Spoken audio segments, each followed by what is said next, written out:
I cut open my body to save his life, and he used his second chance to destroy mine. My name is Danielle Carter. I'm 34 years old, a nurse, a mother of one, and until a few months ago, I believed I had the kind of marriage most women dream of. My husband, Marcus, was charming, successful, and the man I thought I'd grow old with. We'd been together for 11 years. 11 years of birthdays, hospital shifts, scraped knees, date nights, shared dreams, and betrayal I never saw coming. The betrayal didn't start when he left me. It started the moment I agreed to give him my kidney. Marcus had been diagnosed with stage 4 chronic kidney disease. It was aggressive. He needed dialysis 3 times a week, and even then the doctors warned us that without a transplant he wouldn't make it another year. I didn't think twice. I was his wife. His partner. His match both medically and emotionally, or so I thought. I underwent weeks of testing, painful procedures, consultations, and finally, surgery. I remember the sterile chill of the operating room, the beeping monitors, the way my fingers trembled as they inserted the 4. The nurse held my hand and whispered, "You're doing something beautiful. No one tells you how long the recovery is. No one tells you about the bone-deep ache, the nausea, the dizziness that lasts for days." I went home bent over like an old woman, needing help to even sit down. But I pushed through it because Marcus was recovering too. We leaned on each other. We healed, together, I thought. But 2 months later, when my incision was still pink and tender, when I still winced every time I climbed stairs, he handed me divorce papers. I remember exactly how he said it. Not, "I'm sorry." Not, "This isn't easy." Just, "I've fallen out of love with you, Danielle. I want a divorce." It was like my ears stopped working. I stood there in the kitchen wearing my robe, pouring his coffee, and I thought I misheard him. I laughed. That nervous, confused kind of laugh you let out when your world doesn't make sense. But his face didn't change. There was no sadness. No guilt. Just calm, like he was doing me a favor. "I don't understand," I said, breathless. "You said you wanted to grow old with me." He looked me straight in the eye and said, "People change." I donated an organ to this man and all he could say was "people change." I didn't sleep that night. I laid in our bed, my bed now, staring at the ceiling, wondering if I was dreaming. The pain in my side reminded me it was all real. Every time I moved, it throbbed. Every time I turned, I thought of how I gave up a part of myself so he could live. And now he wanted to walk away like I was just some woman he dated once. But the worst blow hadn't landed yet. 3 days later, I found out who he left me for. Vanessa. My best friend since college. My confidant. My son's godmother. The woman who sat next to me in the hospital waiting room while Marcus was in surgery. She cried when they wheeled me in for mine. She prayed with me, made me soup, told me how strong I was. All the while, she was sleeping with my husband. I saw the post on Instagram. It was a soft-lit photo of them on a weekend getaway. Marcus's hand on her lower back, her head on his shoulder, both smiling like they hadn't just left a trail of blood and lies behind them. Caption read, "New beginnings. New beginnings? I gave up a kidney and a future for this man. And he used my sacrifice to start a new beginning with the woman I trusted most?" I felt sick. I fell to my knees in my bathroom, clutching the phone like it was a weapon. My hands shook. I wanted to scream, but no sound came out. I didn't know who I hated more. Him for using me or her for watching me suffer and stabbing me anyway. They thought I'd crumble. They thought I'd quietly sign the papers, disappear, and let them live happily ever after. But they underestimated something. You don't betray a woman who saved your life and expect to walk away clean. I may have given him my kidney, but that was the last thing he'd ever take from me without consequence. I didn't leave the house for days. I turned off my phone. Ignored texts from coworkers, ignored the doorbell, let dishes pile up in the sink. Every movement hurt. Not just because of the surgery, I was used to physical pain. I was a nurse after all. But this was different. This pain wasn't in my body. It was in my soul. The man I'd trusted with my heart, my future, even my literal flesh and blood, had handed it all to my best friend like a second-hand gift. I kept thinking back to those days when Vanessa held my hand and told me, "You're the strongest woman I know, Danny." And now she was the one sleeping in my husband's bed. I replayed every conversation in my head. The late-night calls from her while Marcus was in the hospital. I just want to make sure you're okay. The time she cried in my arms saying, if I ever find a love like yours and Marcus's, I'll be lucky. The dinner she just happened to join us for. The way Marcus would suddenly shower and change clothes if he knew Vanessa was stopping by. Was it all in front of me the whole time? How long had they been sneaking around behind my back? Did they laugh at me when I left the room? Did she kiss him goodnight and then hug me goodbye? The betrayal hollowed me out. But it also lit something deep inside me. A fire I hadn't felt in years. I was done crying. Done blaming myself. Done being the woman who sacrificed everything while others danced on her pain. If they wanted a war, they picked the wrong woman to betray. Started with the lawyer. Marcus expected me to sign the divorce papers and move on like a quiet little donor. But what he didn't count on was that I had every right to question the agreement and challenge every line. No alimony, the papers read. No division of assets. He even tried to keep the house I paid half for, with my own inheritance from my late father. Marcus made 6 figures, but I had my own career. I had savings. And I wasn't about to be discarded like garbage with nothing to show for 11 years of building a life together. So I found a lawyer. Not just any lawyer, Jill Reinhardt, one of the best family attorneys in our state. She was fierce, smart, and she hated men who tried to play noble husbands in public while stabbing their wives in private. She read through the documents and raised an eyebrow. He's bold, she said, flipping through. But not very smart. We filed a response that included my right to a portion of all marital assets, reimbursement for the home equity I paid into, spousal support during my medical recovery, and a claim for emotional damages. Because yes, the court actually recognizes betrayal during medical hardship and divorce considerations. Suddenly Marcus wasn't so calm anymore. I got my first angry text a few days later. Marcus, you're making this ugly. I thought we could be adults. Me, adults don't abandon their wives after organ transplants. Marcus, you're bitter. Me, and you're still breathing because of me. Remember that. He stopped texting after that. But the real dagger? That came from Vanessa. She had the audacity to show up at my job. I was just starting a light shift at the hospital, against my doctor's orders, but I needed the routine, and there she was. Standing near the front desk, dressed in high heels and fake sympathy. Danielle, she said with that fake soft voice. I know you must hate me. I didn't say a word. I just looked at her like a stranger. Because that's what she was now, a stranger who wore my pain like perfume. I never meant for this to happen, she said. Marcus and we just connected. But I still want to be friends someday. I hope we can heal. Friends. This woman betrayed me, stole my husband, stood by while he gutted me emotionally, and she wanted to heal? I took a step closer and said in the calmest voice I could muster. I gave that man my kidney. What do you think I'll give to someone who stabs me in the back? Her face paled. She turned and walked out without another word. That was the last time she dared face me in person. But I wasn't done. Not even close. Because while they flaunted their new beginning on social media, I started uncovering Marcus's dirty secrets. Ones that would blow up their perfect little bubble in ways they never saw coming. And the best part? He handed me the key to his own destruction years ago, and didn't even know it. When Marcus and I were married, we didn't have secrets. Or at least I didn't. I was the kind of wife who shared everything. My passwords, my finances, my heart. But Marcus? He was slick. Always said he handled the boring stuff like taxes, investments, his business accounts. I didn't question it. I was too busy working double shifts to keep our mortgage afloat while he played entrepreneur. But now that he'd betrayed me, it all clicked. That little side business he ran, Smart Tech Consulting.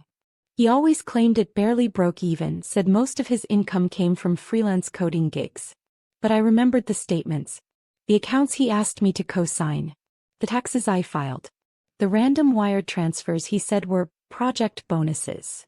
So I did what any heartbroken but underestimated woman would do. I dug. And I hit gold. It started with an old email chain I still had access to, because, surprise, Marcus never updated his recovery email address. That was me. From there I found passwords, invoices and files. Turns out Marcus's failing consulting business wasn't failing at all. He was making six figures, sometimes in a single quarter. But here's the kicker. He funneled it through a second LC under Vanessa's name.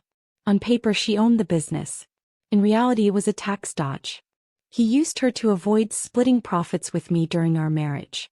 So all those vacations she went on last year? All those new shoes, new bags and new car? My husband paid for it. With money he hid from me while I gave him a piece of my body.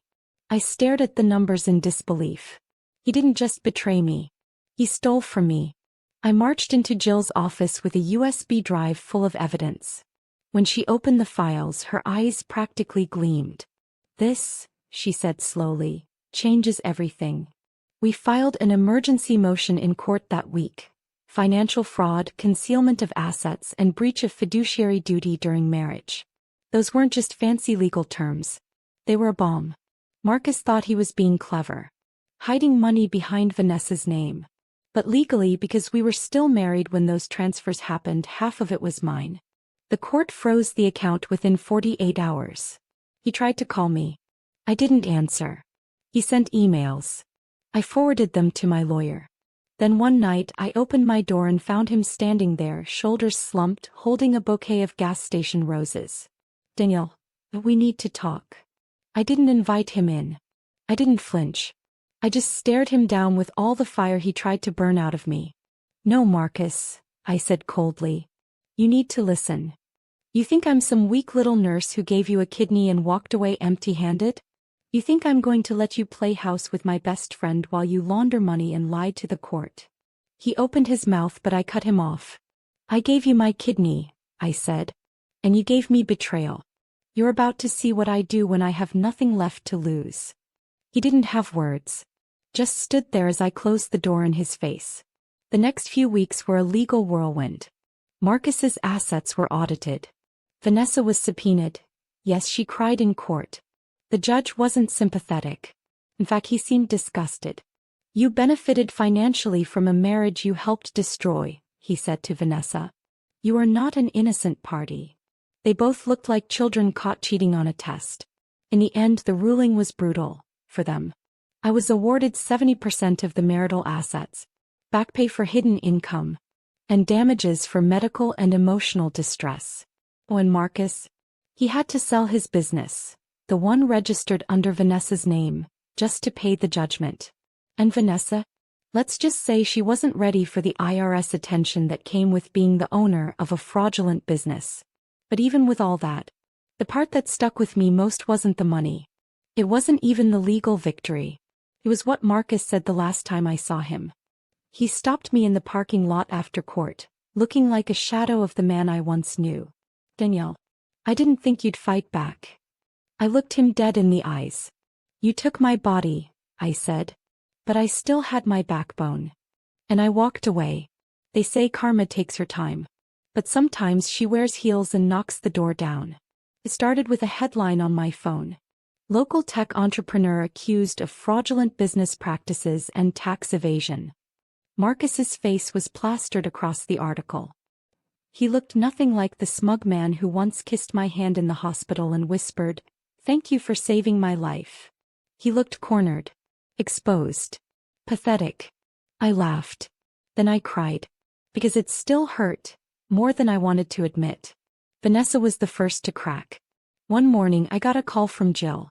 "You're going to want to hear this," she said. Apparently, Vanessa had turned on Marcus during depositions. Claimed he manipulated her.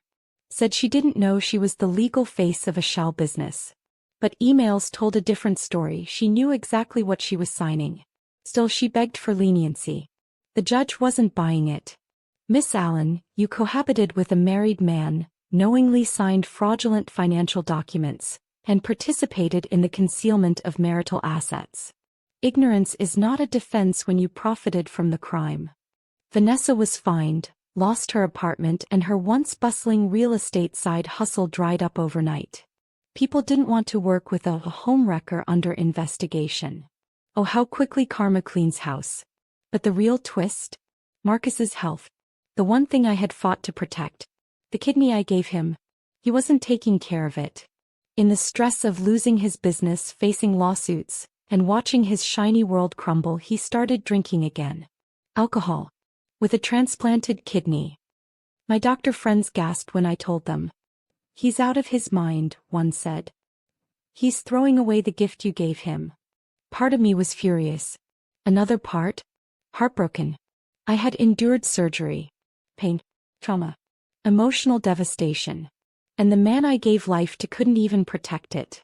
I was on my lunch break when the hospital called. Hi, Ms. Carter. This is St. Luke's. Your ex-husband Marcus was admitted last night. He listed you as his emergency contact. I froze. Not out of love. Out of disbelief. I hadn't removed my name. God, part of me was still carrying his burdens without realizing it. He's in critical care, the nurse continued gently. His transplant is being rejected. I couldn't breathe. Not because I wanted to rush to him, but because after everything this man still had the audacity to crash into my life. I went. Not for him but for closure. He was hooked to machines, pale, weaker than I'd ever seen him. When I walked into the room he blinked in shock. Danielle. I didn't touch him. I didn't cry. I just sat beside the bed and stared at the shell of the man I once knew. He whispered, I'm sorry. For what? For using me? For stealing from me? For ruining my body and leaving me with nothing but scars? I never deserved you, he croaked. You're right, I said. He started to cry.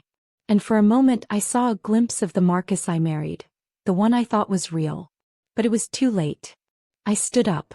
I gave you life twice, Marcus. Once when I married you. Once when I gave you my kidney. You wasted both. I turned to walk out. Danielle, please, don't leave me like this. I paused at the door. You left me long before I ever left you. And then I walked out. This time for good. You would think that after everything Marcus had put me through, I'd finally be free of surprises. But life has a twisted sense of humor and karma. She's patient. She waits for just the right moment to strike. It happened one quiet evening about a month after Marcus's surgery. I was curled up on the couch, half watching TV, half scrolling through my phone, when a message popped up from someone I didn't know. Her name was Melanie Caldwell. I almost ignored it, but something about the way she phrased her message made my heart stop. Hi Danielle. You don't know me, but you really should. I know everything about Vanessa. Including what she did to you and to me. I stared at the screen, frozen. My first instinct was to block her. I didn't want more drama. I didn't want to open old wounds. But curiosity won out and I responded. Melanie sent photos, documents, and a voice note that made my blood run cold. Vanessa had a whole history before she slithered into my life. A history filled with lies, stolen money, and destroyed families. Turns out, Vanessa wasn't just a homewrecker. She was a full-blown con artist. She had lived in Tampa under a different name and was engaged to a man named Logan. She scammed him out of nearly $70,000, using fake business deals and emotional manipulation. When he finally caught on, she disappeared. No trace, no goodbyes, just vanished. Melanie was Logan's sister. She had spent years digging into Vanessa's trail, trying to warn others before they fell victim. When she saw what happened to me, she had to reach out. She does the same thing every time, Melanie said. She pretends to be everything someone wants, gets close, drains them, and then moves on. And just like that, it all made sense. Marcus didn't choose Vanessa because she was more beautiful or exciting. He didn't fall in love with her because she was special. He was played. Used. And now, everything he thought he gained was about to fall apart. Fueled by this new information, I contacted my lawyer. I had stayed quiet during the divorce, too heartbroken to fight. But now, I had a reason to fight back. We filed a motion to review the financials. We wanted to trace every dollar Marcus moved out of our joint accounts before he served me those divorce papers. And what we found was disgusting. Over $200,000 had been transferred to a so-called consulting company. The company was registered under Vanessa's name. It was obvious she helped Marcus funnel money out of our marriage. It was fraud, clear as day. My lawyer smiled when he saw the paperwork. He took your kidney, he said. Let's take his empire. We filed a civil suit. Marital asset theft, post-separation fraud. The whole works. And the court didn't take it lightly. Vanessa never showed up. She was already being investigated for fraud in Florida. There was a warrant out for her arrest. Marcus showed up alone. He looked like a shadow of himself. Thin. Pale. Hollow. The judge didn't even let him speak much. The evidence is overwhelming, the judge said. Mr. Carter, you knowingly participated in fraudulent transfers to hide assets from your wife, who, let's not forget, risked her life to save yours. The court rules in favor of the plaintiff. I was awarded restitution, attorney's fees, and a significant portion of what was left of Marcus's assets. They froze his accounts, repossessed his luxury car. His fancy watches and gadgets? Gone. His business reputation? In ruins. He went from penthouse views to a tiny apartment above a laundromat. But the truth? That wasn't the victory I cared about most. The real win came in quiet moments. When people who had doubted me started reaching out to apologize. When coworkers who had whispered behind my back finally looked me in the eye. When women who once took Vanessa's side sent long messages admitting they were wrong. And Jill, the friend who once asked if maybe I'd pushed Marcus away, sat across from me one day and said, "You never deserved any of this." I smiled. I know. But the most healing moment came when I least expected it.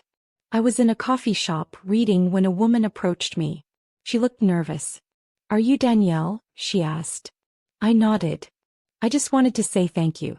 What you did, donating your kidney, it gave people like me hope.